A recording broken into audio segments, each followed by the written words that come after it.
You get your salary same day, same amount every month. But by day 20, it's gone, and you can't even say where. Meanwhile, someone earning less than you somehow has savings, no debt, and doesn't panic when the car breaks down. It's not the amount in your bank account that's broken. It's how your brain was trained to see money. And once you see it, you can't unsee it. In the next few minutes, I'll show you exactly why smart people go broke, why rich habits have nothing to do with income, and how to finally fix it. Nobody's born knowing how to handle money. You learned it, just not in school. You learned it by watching. If you grew up hearing, "we can't afford that" every single week, your brain didn't just record the words. It recorded a feeling. Money is scarce, money is stress, money disappears fast. If you grew up watching a parent buy something new every time they felt low, you learned something else. Spending fixes feelings. None of this was a lesson.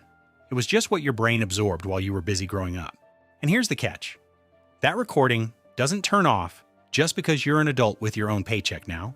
It runs quietly in the background every single time you swipe your card. Here's what that looks like today. You've had a brutal week. Nothing went right. You open a shopping app just to look. 20 minutes later, something's in your cart. And for about 10 seconds after you hit buy, you actually feel better. That's not weakness. That's your brain's reward system, dopamine, firing before the purchase even arrives. The rush isn't from the item, it's from the anticipation. That's why the good feeling fades almost the second the package lands on your doorstep. And somehow you're already looking for the next thing. This is why people with huge incomes can still feel broke. It was never about how much you earn.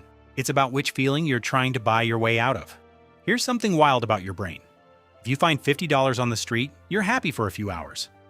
If you lose $50, that sting can ruin your whole day. Same amount, completely different weight. Psychologists call this loss aversion. For your brain, losing something hurts almost twice as much as gaining the same thing feels good. That's exactly why you'll sit frozen on a stock that's dropping, hoping it comes back, instead of just cutting your losses. It's why you'll keep an old subscription you never use, because canceling it feels like admitting you wasted money. Your brain isn't being logical here, it's just trying to avoid pain, even when avoiding it costs you more. Your bills are paid. You have some savings, you're not in debt. But somehow, it still feels like you're behind. Why? Because your brain doesn't measure your money against your own goals. It measures it against the people around you. A coworker mentions their new car, a friend posts vacation photos. And suddenly your fine doesn't feel fine anymore. This isn't jealousy. It's wiring. For most of human history, comparing yourself to your tribe was how you knew if you were safe or falling behind. Now that same wiring runs on Instagram, and it never stops finding someone who has more. Most people think a budget is a math problem. It's not. It's a psychology problem. You can build the world's most perfect spreadsheet and still blow through it the first stressful week. Because the spreadsheet doesn't know what you're feeling, it only knows the numbers. What actually works is smaller and simpler. First, remove the decision. Don't rely on willpower. Set your savings to move automatically the day you get paid, before you even see the money.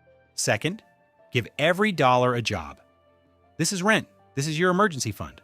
This is fun money. When your money has a purpose, you're far less likely to spend it without thinking. Third, wait 24 hours before buying anything over a limit you choose. Most impulse purchases disappear once the dopamine wears off. And that's when your real decision shows up. Here's the truth nobody tells you. Rich isn't a number. It's a set of habits your brain runs on autopilot. You can't rewire decades of money beliefs overnight. Next time you're about to buy something, just pause and ask yourself why you're really buying it. That pause is where everything starts to change. If this changed the way you think about money, remember this. You're not bad with money. You just weren't taught how your brain works around it. If you know someone who needs to hear this, send it to them. I am Rico, and I'll see you in the next one.